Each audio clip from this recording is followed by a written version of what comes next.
Good morning, मैं Asif sir आप सभी का तहे दिल से स्वागत करते हैं और दुआ करते हैं आप सब जहां होंगे अच्छे होंगे। बच्चे, अभी हम एसएससी सीजीएल टियर 1 2023 परसेंट से जुड़ा, प्रतिशत से जुड़ा जितने क्वेश्चन थे उसकी प्रैक्टिस कराने वाले हैं। अगर आपकी प्रैक्टिस अच्छी होगी तो आपके नॉलेज में चार चांद लग जाएगा, और अगर आपकी अच्छी प्रैक्टिस नहीं होगी तो इससे आपको समझ में आएगा, आपका कॉन्सेप्ट क्लियर हो जाएगा। तो चलिए शुरुआत करते हैं। जैसे पहला क्वेश्चन है, यदि ए बी का 95% है तो ए का कितना परसेंट बी है। क्वेश्चन ये गौर से समझो। यहां पर हल करने का दो तरीका, ए और बी लिख दिया। ए बी का 95% तो बी को 100 माने तो ये 95 हो गया, 95 हो गया। क्वेश्चन पूछा गया है तो ए का कितना परसेंट बी है। ये लाइन गौर से समझिए, इस लाइन को हम ऐसे भी लिख सकते हैं, बी ए का कितना परसेंट है। इसको ऐसे भी लिख सकते हैं, बी ए का कितना परसेंट है। तो हमें क्या निकालना, बी बाई ए मल्टीप्लाई 100%। हमको ये निकालना, बी के बारे में निकालना। अब हमको बी के बारे में निकालना, तो बी, अब देखिए ये चीज ए बी का कितना परसेंट, हमें क्वेश्चन क्या पूछा गया, बी ए का कितना परसेंट। तो बी कितना बेटा 100, ए कितना है 95%। निकालना क्या निकालना पड़ेगा 100। इसको हल करना है। तो अगर हम 5 से काटेंगे तो ये 19 आएगा, ये 20 आएगा, 2000 बटा 19। अब काटेंगे तो 1 आएगा, 100 बचा, 0 19 बचे 95। ये आपका आंसर बना। ये चीज है, थोड़ा सा लैंग्वेज का हेराफेरी कर दिया, क्वेश्चन बेहतरीन अच्छा बन गया। ठीक है ना, ये क्वेश्चन इंपॉर्टेंट है बेटा आने वाले एसओ ग्रुप डी के लिए, एनटीपीसी के लिए। ठीक है ना, चलिए अगला एग्जांपल देखते हैं। सारे एग्जांपल अच्छे से करिए, कहीं ना कहीं आपको सारे एग्जांपल कहीं ना कहीं हेल्पफुल होंगे आने वाले एग्जाम के लिए। चलिए यहां पर देखिए गौर से, एक चुनाव में मतदाता सूची में नामांकित 2% व्यक्तियों ने भाग नहीं लिया। मतलब मतदाता सूची हमेशा 100% होती है, हम 2% मतदाता सूची में भाग नहीं लिया तो लिए कितना परसेंट, 98%। ये इतना भाग लिए। ठीक है ना, आगे क्या बोल रहा है, 500 वोट अवैध हो गए। तो 500 वोट अवैध हो गए तो 98% माइनस 500 ये हो गया। अब हार जीत इसमें सोनी है, तो दो लोग हैं ए और बी। ए 200 वोटों से जीत गया है। यदि मतदाता सूची में नामांकित 43% व्यक्तियों ने ए के पक्ष में वोट दिया, मान लो ये ए है और ये बी है, ए को 43%। अब देखो हार जीत तो इसमें से होगी, लेकिन यहाँ पर दिया क्या है, ए जो वोट पाया 43%, उनका रेफरेंस क्या है, मतदाता सूची इसका 43%। तो 100 का 43 आएगा, लेकिन ये निकालेंगे इधर से 43 निकाला तो बचा कितना 55% माइनस 500। ये जीता और ये हारा, इनके बीच का डिफरेंस बेटा 200 है। तो 43% माइनस 55%, क्योंकि इसके साथ 500 भी लगा हुआ है, ये कितने मतलब 300 200 ये हो गया। अब इनका डिफरेंस लेंगे तो देखिए ये माइनस माइनस 12% आएगा, माइनस माइनस प्लस हो जाएगा, ये इधर जाएगा तो माइनस 300 आएगा। गौर से समझिएगा, इसकी वैल्यू जो आएगी 12% की वैल्यू 300 के बराबर होगी। तो 1% की वैल्यू किसके बराबर होगी, 300 बटा 12। 4 से 3 से काट दिया जाए, 3 से काटेंगे 3 चौक 12, 100 आएगा, फिर काटेंगे 25 आएगा। आसान बना रहे 25, मतलब 1% का मतलब 25। और क्वेश्चन क्या हो, तो कुल डालेंगे वोटों की संख्या कितनी, तो डालेंगे कितना 98। हमें 98% चाहिए, तो 1% में 98 गुणा करेंगे तो ये 98% हो जाएगा। और 25 में 98 से गुणा किया जाए तो 25 अट्ठे 200, 0 20 बचा, 25 9 225, और 225 में 20 जोड़ोगे 245, 245 तो 2450 आंसर आएगा। 2450 ही आंसर आया। समझ में आया कि नहीं? अच्छा कॉन्सेप्ट है, ऐसा क्वेश्चन आपको एग्जाम में मिल सकते हैं। ठीक है ना, ये 2023 का बेहतरीन क्वेश्चन था। चलिए अगला एग्जांपल देखते हैं।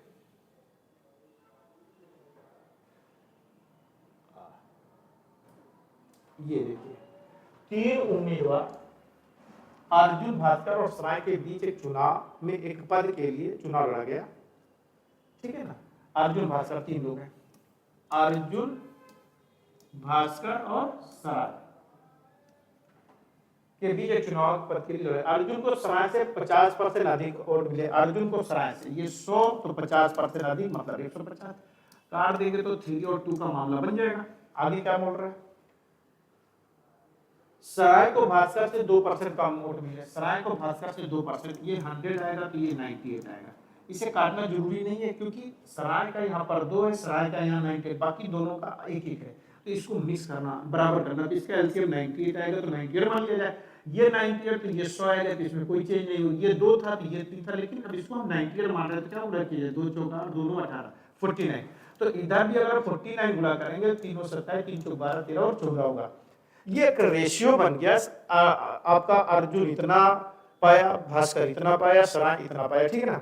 यहाँ पर दिया गया 1296 भास्कर और सराय के अंतर, मतदाता का अंतर, यहाँ पर 2 का अंतर है, ये 1296 की बात कर रहे हैं, क्या 2 में क्या 2 इसके बराबर है, तो 2 में क्या गुणा करें, 2 से भाग दे दो, 2 6 12 2 चौक 8 2 8 16, मतलब इतना गुणा करो कितना मिलेगा आपको चाहिए क्या, अर्जुन भास्कर के वोटों के बीच का अंतर का आधा, इसका अंतर कितना 47, तो बेटा 47 में यही गुणा करना है, 47648, इसका आधा चाहिए, 2 चाहिए, 2 3 6 2 2 4 2 चौक 8।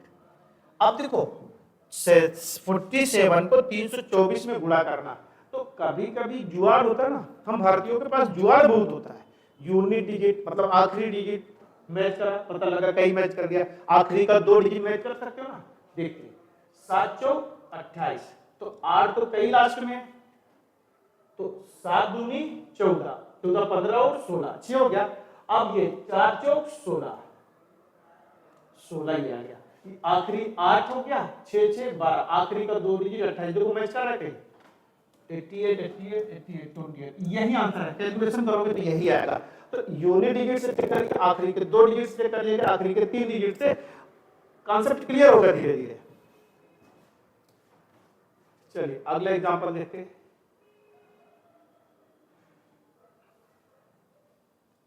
हाँ ये भी अच्छा क्वेश्चन है, ये ऐसे क्वेश्चन कर्मागत से रिलेटेड बहुत आते हैं एग्जाम में, तो आपका कर्मागत सक्सेसिव कॉन्सेप्ट बहुत क्लियर होना चाहिए। यहाँ पर ये बोला जा रहा है कि 15%, 20% और 25% की 3 क्रमिक छूट दी गई है, 3 क्रमागत छूट दिए गए, तो प्रतिशत में शुद्ध छूट क्या होगी, मतलब ओवरऑल छूट कितना % मिला।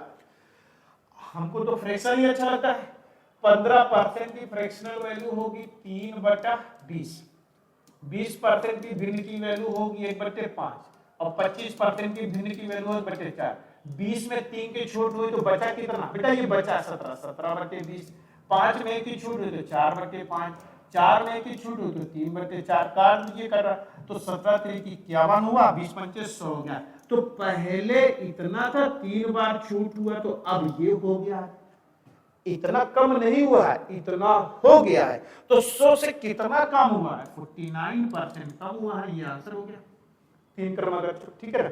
अच्छा क्वेश्चन है, बोल रहे ना अगर आपका कॉन्सेप्ट क्लियर है तो आपके 4 चांद लग जाएगा, आपकी प्रैक्टिस में 4 चांद आएगा।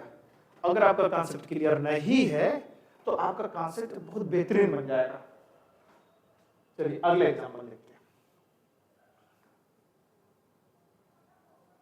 इसे हल किया जाए। एक स्कूल में गणित, इंग्लिश और रसायन, मतलब मैथ, इंग्लिश और केमिस्ट्री, इसका जो रेशियो है 6 4 और 7 का है। देखो मैथ में 20% बढ़ रहा है, इसमें 20% बढ़ रहा है, 20 की फ्रैक्शनल वैल्यू 1/5 में बढ़ा 6/5, तो 6 गुणे 6/5 हो गया। इसको कितना बढ़ा रहे 40%, 40% का मतलब 2/5, 5 में 2 बढ़ा, इसका मतलब 4 में 5 में 2 बढ़ा 7/5, तो ये 7/5 हो गया। आगे 7 मल्टीप्लाई, लास्ट में कितना बढ़ा 60%, और 60% की भिन्न की वैल्यू होती है 3/5, 5 में 3 बढ़ा मतलब 8/5, ये 8/5 हो गया। इसको काटेंगे, जो कटेगा बचेगा, जो बचेगा वही आंसर है, ठीक है। अब देखिए 4 4 दूनी 8, 4 है ना, तो 2 3 6 2 3 6, 4 में कैंसिल हो गया, तो 3 3 का 9 आएगा, 7 आएगा, 7 2 14, ये फाइनल आंसर बनेगा, बी वाला आंसर ठीक होगा आपका। चलिए अगला एग्जांपल देखते हैं। देखिए अगर आपका कॉन्सेप्ट क्लियर है तो आसान बहुत होता है क्वेश्चन, कोई भी चीज दुनिया में ना तो हार्ड होती है ना तो आसान होती है। अगर आपको समझ में आ गया तो बहुत आसान, और नहीं समझ में आया तो वही चीज बहुत हार्ड होती है। ये सिंपल कैलकुलेशन है, इसका कुछ फ्रैक्शन से चेंज करते जाएंगे, काटते जाएंगे, आंसर आएगा। जैसे 350 का 65% का फ्रैक्शनल वैल्यू कितनी होती है, 5 से कटेगा तो 13/20 आएगा, ठीक है ना। माइनस 250 का मान लो ये निकालना है, यहाँ पर 100 तो 100 पर 100 तो 250 100 आएगा तो 0 55 25 5 2 10 ये x आएगा प्लस 120 का 40% 12 चौक 48 आएगा इज इक्वल टू 158। 48 को इधर घटाओ तो डायरेक्ट 110 आ जाएगा। इसको थोड़ा सा देखते हैं, 0 से 0 कटा, ठीक है ना।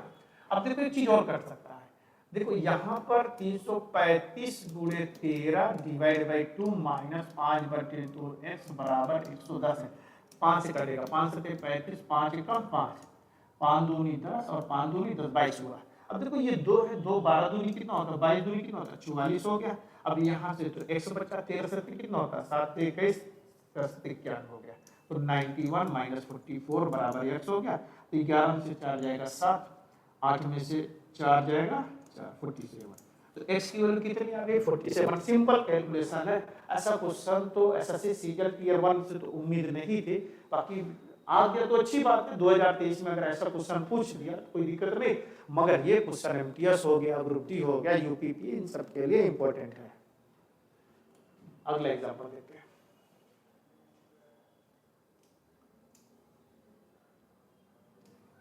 यदि पेट्रोल की कीमत में 7% की वृद्धि हुई तो उपभोक्ता द्वारा खपत में कितने % की कमी की जाए, पेट्रोल के व्यय अपरिवर्तित रहे। मतलब समझिए, आपके पास गाड़ी है, आप पर डे पेट्रोल भराते हो और चलते हो, आज उसमें 7% की वृद्धि हो गई तो उतना ही चलाने के लिए पैसा ज्यादा खर्च करना है। लेकिन यहाँ ये बोल रहा है कि हम पैसा ज्यादा नहीं खर्च करेंगे, उतना ही करेंगे जितना पहले करते थे। तो मान लो पहले 100 रुपया खर्च करते थे, अब 7% बढ़ गया तो 107 हो गया, तो आपको उतना ही गाड़ी को चलाने के लिए पैसा कितना खर्च करना है 107। लेकिन आप चाहे तो हम उतना ही करेंगे, तो पहले कितना करते थे 100 करते थे, तो आपको कम चलाना है। कितना कम चलाना है 7 चलाना है। कहाँ चलाना 107 है परसेंट, ये हो गया।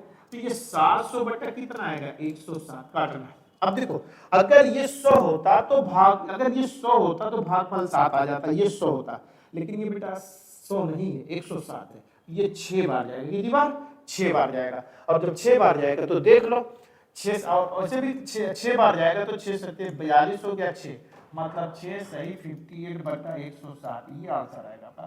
कैलकुलेशन है, थोड़ा समझदारी आपकी होनी चाहिए। अगला एग्जांपल लेते हैं।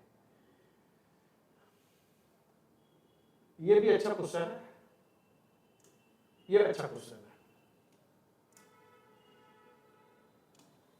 देखिए एसएससी सीजीएल जो होता है ना, वही पैटर्न आगे चलकर एमटीएस हो गया, सीएचएसएल हो गया, ग्रुप डी हो गया, वही सब बनते हैं। देखो कोई चीज थी, इसमें 2 क्रमागत वृद्धि किया गया 30%, इसमें क्रमागत वृद्धि किया 30% 2, और इसी में 2 क्रमागत कमी किया 30%। तो बोल रहा है ये जो वृद्धि है इससे कितना परसेंट अधिक है, बात समझ में ना। तो बात यहाँ फ्रैक्शन का यूज करते हैं क्योंकि हमें अच्छा लगता है फ्रैक्शन का यूज करना। 3/10, 10 में 3 मतलब बढ़कर 13/10 गुणे 13/10 तो 169 डिवाइड बाई 100 हो जाएगा। मतलब पहले इतना था, अब इतना हो गया। कितना बढ़ रहा है 69, कितना बढ़ गया 69। देखिए और परसेंट में बनाएंगे तो 69 आएगा क्योंकि ये 100 है। अब कम की बात करोगे तो 10 में 3 कम हुआ तो 7/10 पूरे 7/10, ये 49/100 आएगा। तो पहले कितना था इतना था, अब कितना हो गया इतना, तो कम हुआ। कितना कम हुआ है 51, कितना कम हुआ है 51, पहले 100 था 49, तो कम कितना परसेंट हुआ 51, तो ये 51 हो गया। तो देखो ये 2 क्रमागत वृद्धि है और ये 2 क्रमागत कमी है। तो देख लो कितना, ये चीज इससे कितना परसेंट ज्यादा है, तो 8 ज्यादा है, ये 3 ज्यादा है, 18 ज्यादा है। कहां से ज्यादा है 51 से ज्यादा, मल्टीप्लाई 100। इसको सॉल्व कर देना, तो गौर से देखिए ये 3 से कटेगा तो 17 आ जाएगा, और 3 से कटेगा तो 6 आएगा। तो 600 बटा कितना आया 17, 17 3 51, 17 3 51, कितना बचा 9 90, कितना बचा 90, तो 17 बचे 85, कितना बचा 5 50, 17 दूनी 34, तो 35.2 दिख रहा है ना, ये आंसर आएगा। सिंपल कैलकुलेशन है मगर अच्छा क्वेश्चन है, काफी अच्छा क्वेश्चन है। आने वाले एग्जाम में ऐसे पैटर्न आपको मिल सकते हैं, जीडी में, ठीक है, एमटीएस में, यूपीपी में, तो ये अच्छा क्वेश्चन था। चलिए अगला एग्जांपल देखते हैं। ये परीक्षा से रिलेटेड क्वेश्चन है, तो परीक्षा को भी देना है, परीक्षा यहाँ पर भी समझ लिया जाए। देखो परीक्षा से रिलेटेड क्वेश्चन बड़े आसान होते हैं, बस आपकी समझ बढ़िया होनी चाहिए, प्रतिशत आपके कॉन्सेप्ट बढ़िया होना चाहिए प्रतिशत का। एक परीक्षा का उत्तीर्ण प्रतिशत 35% है, मतलब परीक्षा को पास करने के लिए 35% चाहिए। यदि 210 अंक प्राप्त करने वाला कोई छात्र 14 अंकों से फेल हो गया, देखो भाई साहब 210 पाए 14 अंकों से फेल हो गया, अगर 14 और पाए होते तो पास होते कि नहीं होते? तो पास होने के लिए 224 अंक चाहिए और परसेंट में 35%, तो यही 35% 224 हुआ, ठीक है ना। तो हमें क्या निकालना, हमें 100% पूर्णांक अधिकतम 100%, 35% को 100% बनाना। थोड़ा सा डिफरेंट कैलकुलेशन सिखा रहे हैं कि 35% को 100% बनाना। तो इसमें क्या गुणा करें कि हो जाए, वही गुणा यहाँ पर कर दोगे तो आंसर बन जाएगा। तो 35 को 100 बनाना, तो जो बनाना उसको ऊपर लिखते और जहां से बनना उसको नीचे, तो काट दिया जाए तो 5 दूनी 10, 20 आएगा, 5 से 35 मतलब 20/7। यहाँ पे गुणा करेंगे तो यहाँ 224 गुणे 20/7, तो 7 तिरिक 21, 7 दूनी 14 गुणे 20 हो गया, 32 दूनी 64, 640। आई बात समझ में? क्लियर हुआ? इसको फ्रैक्शन से भी सॉल्व कर सकते थे, जैसे कि पास होने के लिए तो 224 चाहिए और परसेंट में 35%, तो इसको 5 से 35 और 20 आएगा, ये पूर्णांक है आपका, और पास होने के लिए न्यूनतम अंक है। ये फ्रैक्शन का मामला है। यहाँ 7 थी, यहाँ पर 24 चाहिए, क्या गुणा किया जाए, 7 के 7 दूनी 14, 32 गुणा किया जाए, 32 यहाँ पर गुणा करेंगे, 32 दूनी 64, 640। तो परीक्षा से रिलेटेड क्वेश्चन बहुत आसान होते हैं, इसको हम परसेंट की तरह यूज कर सकते हैं और फ्रैक्शन का यूज करके भी कैलकुलेट कर सकते हैं। चलिए अगला एग्जांपल देखते हैं।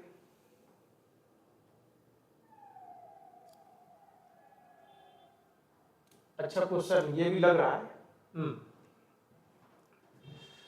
देखिए एक व्यक्ति की मासिक आय 12,000 थी और उसका मासिक व्यय 8,000 रुपया था, मतलब खर्च 8,000 रुपया था। अगले वर्ष उसकी आय 10% और खर्च 8% बढ़ गया, तो उसकी बचत में कितने परसेंट की वृद्धि होगी? देखिए इनकम आय हो गया, खर्च हो गया और बचत हो गया। आय तो 12,000 थी और खर्च कितना था, 8,000 था, बचत कितनी थी, 4,000, ये दिया हुआ है। अब 10% बढ़ा आय में, इसका 10% निकाला जाए 1200 होता है, कितना होता है, 1200 होता है। जोड़ दिया जाए तो 1300, हाँ 13,200। अब इसका कितना परसेंट बढ़ रहा है, 8%, तो 8% का मतलब 8%, 8 64, 640 बढ़ रहा है, तो 8,640 बढ़ गया। अब बचत बोला जा रहा है कितना परसेंट बचत बनेगा, तो ये इनकम हो गया, खर्च हो गया, तो बचत यहाँ लिख लेंगे ना, ये 0 आएगा, 10 में से 4 जाएगा, 6 बचेगा, यहाँ 1, 11 में से 6 जाएगा, 5 बचेगा, 12 में से 8 जाएगा, 4 बचेगा। तो आपकी बचत इतनी होगी, पैसों में बचत इतनी होगी, पहले बचत 4,000 थी, अब बचत इतनी होगी, तो कितना परसेंट वृद्धि हुई बचत में वो बता करना। तो बेटा ये 560 रुपया ज्यादा है ना, इससे कहां से ज्यादा, 4,000 से ज्यादा, मल्टीप्लाई 100 कर दिया जाए, ये 3 जीरो बेटा ऐसे कट गया, 4 एकम 4, 4 चौक 16, 14%। तो टोटल बचत में कितने परसेंट की वृद्धि हुई, तो 14% की वृद्धि हुई। आई बात समझ में? चलिए अगला एग्जांपल देखते हैं।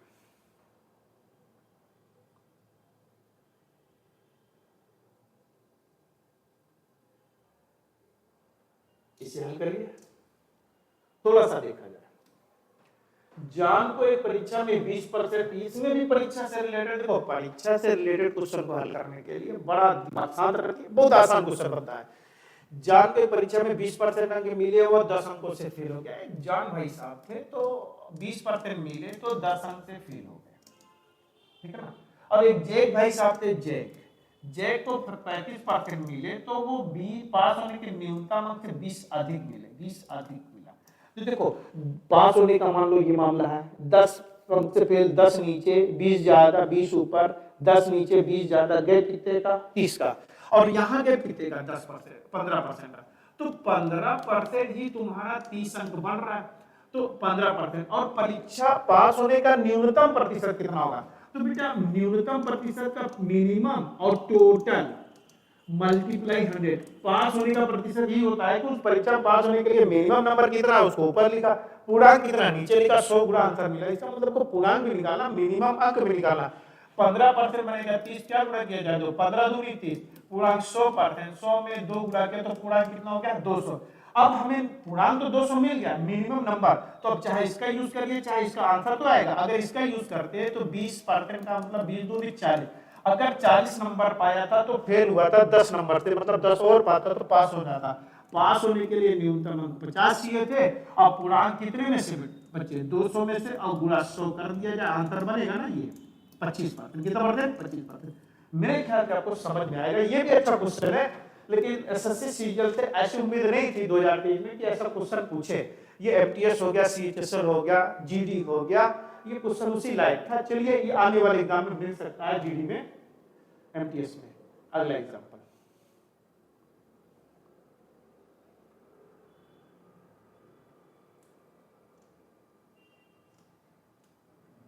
ये एक छोटा सा एग्जाम्पल है, इसको समझिए।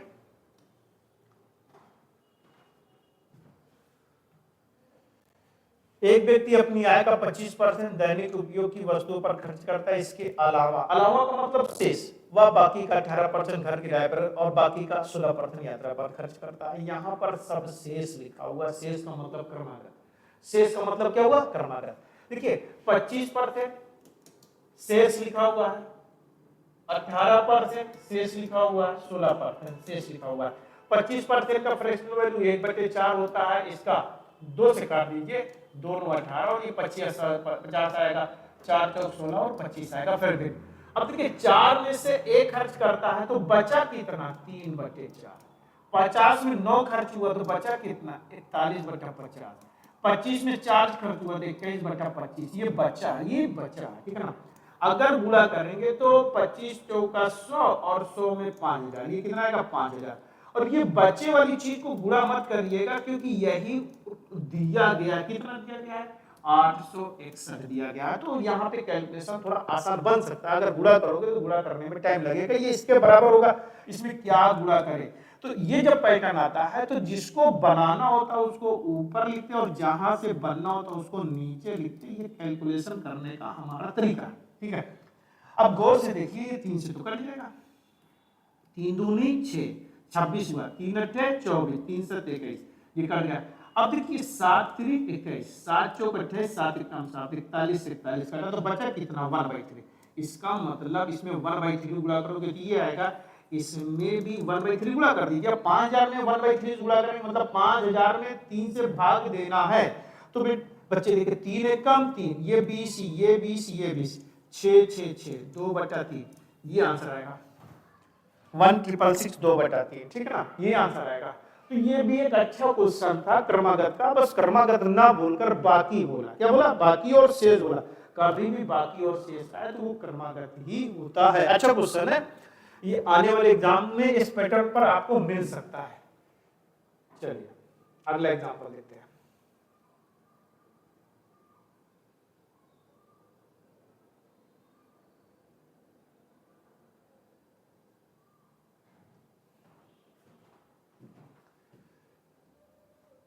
एक परीक्षा में उम्मीदवार को 3 पेपर ए, बी और सी में बैठना था।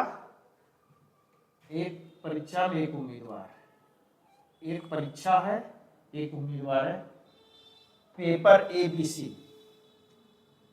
ए पेपर, बी पेपर और सी बैठना था। पेपर ए में 75%, इसका 75% मिला है। अब पेपर बी में 80% मिला है, अब पेपर सी में 60% मिला है। क्लियर ना? तो ए बी सी टोटल ये है, इस परीक्षा में 3 पेपर है, ए बी सी। एक पेपर ए में वही छात्र रहता 75%, बी 80%, 60%। यदि पेपर ए बी सी को क्रमशः वेटेज दिया गया, वेटेज का मतलब अगर ये टोटल है तो टोटल में से कितना नंबर ए का था जो ए में से 75% ए पाया, मतलब ये टोटल में से कितना नंबर पेपर ए के लिए डिसाइड किया गया है वो 40% है। तो यहाँ पर जो टोटल था उसमें कितना हिस्सा बी का है वो 50% है।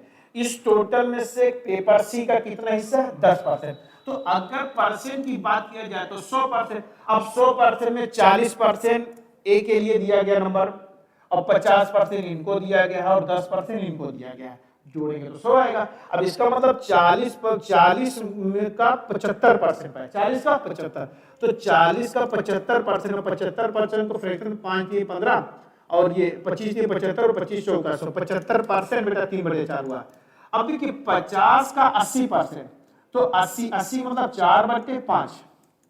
अब देखो 10 का 60%, 6/20 3 60 20 5 100, 20 3 60 तो 5 से काटा 5 दूनी 10, 5 दामा 50, 4 दामा 40, 10 3 30 हुआ, 10 चौक 40 हुआ, 3 दूनी 6 हुआ, 40 3 70 6 76, 76%।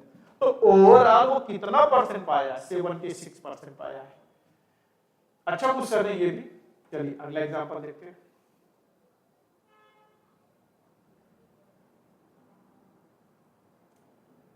ये भी देखिए,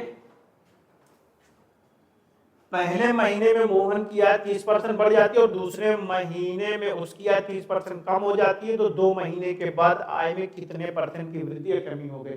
तो बच्चे मेरे ये समझिए, जब किसी चीज में उतना ही बढ़े और उतना ही कम हो, या पहले उतना ही कम हो और उतना ही बढ़े, तो ओवरऑल हमेशा कमी होगी। हम इसको पहले आपको समझाते हैं। अगर किसी चीज में x बढ़ रहा है, उसी चीज में x कम हो रहा है, या पहले कम हो या बाद में बढ़ो, तो ओवरऑल कमी होगी प्रतिशत में। और कितनी कमी होगी? दोनों को गुणा करेंगे तो x²/100। तो यहाँ 30 है तो 30 3 या 90, मतलब 900 बटा कितना आएगा? 100 आएगा। काटेंगे तो 9% की क्या होगी? कमी। ये आया कहां से? फ्रैक्शन। हम मान लो 30% ना होता, एक में 30 होता, दूसरे में कुछ और होता, या ऐसी चीज होती जो कैलकुलेशन में फार्मूले में दिक्कत होती, तो फ्रैक्शन का यूज करते कि नहीं करते? तो यहाँ मैं आपको फ्रैक्शन का मतलब समझाता हूँ। भिन्न का भिन्न की वैल्यू 3/10 होगी। पहली बार बढ़ जाता, 10 में 3 बढ़ा तो 13/10 हो गया। फिर 10 में 3 कम हो गया तो 7/10 हुआ। तो 13 से 91 और 10 दामा 100। तो पहले इतना था, अब इतना हो गया। तो कितना कम हुआ? 9%। कितना परसेंट कम हुआ है? 9%। समझ में आया? अगर आपका कॉन्सेप्ट क्लियर है तो प्रैक्टिस करने के बाद आपके नॉलेज में 4 चांद लग जाएगा। अगर आपका कॉन्सेप्ट क्लियर नहीं तो आपका कॉन्सेप्ट में इंक्रीमेंट होगा, अच्छा होगा आपका कॉन्सेप्ट। अगला एग्जांपल देखते हैं।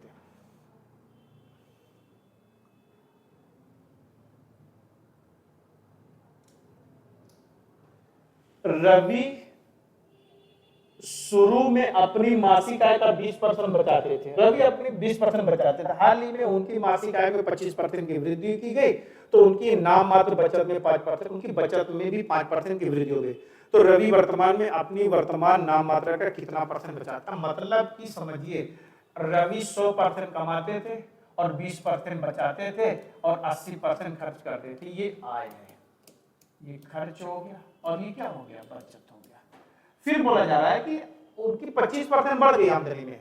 25%, 100 का 25% 25 हो गया। अब कितना हो गया? 125। और बोल रहे हैं बचत में 5% बढ़ गई। तो 20 का 5% 1 होता है। कैसे? 20 का 5% परसेंट आएंगे तो 20 गुणे 5 डिवाइड बाई 100, काटेंगे तो 1 आएगा ना। तो ये 21 हो गया। क्वेश्चन खर्च के बारे में कोई बात नहीं की जा रही, यहाँ ये बात किया जा रहा है कि अब जो बचत है वो कितना परसेंट है, कि बस इतना है। तो अब बचत कितना है? 21। कितना परसेंट है? 125 का। ये आंसर 25 5 125, 25 चौका 100, तो 4 दूनी 8 डिवाइड बाई 5, काटा जाए 5 एकम 5 34, 5 छंग 30, 4 5 अट्ठे 40, 16.8। आई बात समझ में? ये भी अच्छा ही क्वेश्चन है। बस आपका जो कॉन्सेप्ट है प्रतिशत पे जबरदस्त होना चाहिए। क्वेश्चन आसान था। चलिए इसे देखा जाए थोड़ा सा।